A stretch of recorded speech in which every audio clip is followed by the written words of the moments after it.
also like to mention that we did just turn on the Transitional Sheltering Assistance Program. The governor asked for that, I think yesterday, maybe the day before, which means now individuals that are displaced can stay in a hotel for a short term while we're looking at what their long-term lodging situations. And so if they haven't registered, if the people in their communities have not registered yet, they should register for assistance. Those that have registered, we will reach out to them automatically. And we've also turned on the Blue Roof program. We saw some of the blue roofs as we flew in today, and so those have damages to their roofs. They can go to blueroof.us.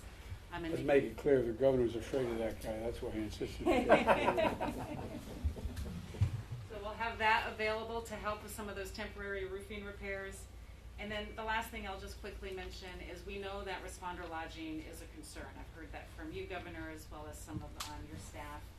We are moving responder lodging into the areas. We have 200 beds that are already set up here in New Orleans, or in New Orleans at the airport. We have 300 more en route to Morgan City.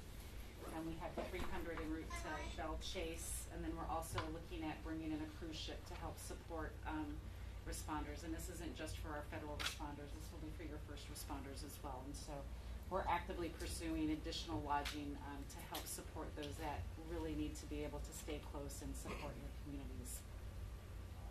And this is just the beginning. We're going to be here until your recovery is Not going away. Mr. President, before I recognize our parish host, as we looked at those blue roofs, and I think this is important, especially for the country to know, that as our federal program gets up and running, we provided blue roofs. But a lot of those roofs are because the people of Louisiana decided to get on their roof, put up a tarp, mitigate their damage, and start that recovery process immediately. So the fact that you were able to get those tarps out to parishes so people could pick them up and start their recovery was important. And looking at the vast number, it was just incredible and gives me a sense of Louisiana pride to just show that when we get knocked down, we get right back up. And with that, I'll recognize. Can I make one other point? One of the things that, again, about resilience, you're going to get the funding to build back those roofs, but not the same roof. A roof that is more resistant to higher winds and more resistant to hurricanes. So it's not just building back to what the roof was before, to build it back better. That's kind of what I mean. That's a classic example of what I'm talking about, resilience, of changing the nature of it. So, Mr. President, with that, I'll recognize the parish president for St. John Parish, Jacqueline Hotar. Thank you, Cedric.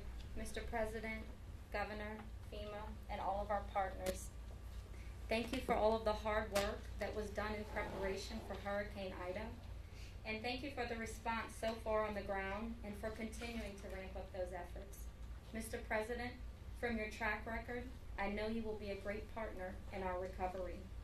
Thank you for your support and your continued support for the West Shore Lake Pontchartrain Levee Project.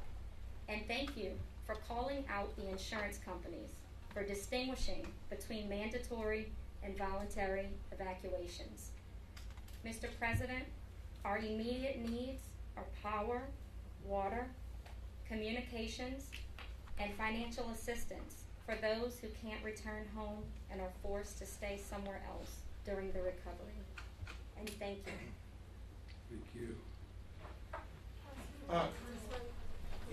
You know, part of some of the dilemmas when we do meetings like this is who we're going to recognize and who we're going to recognize next. And Senate, now Congressman Carter represents the 2nd Congressional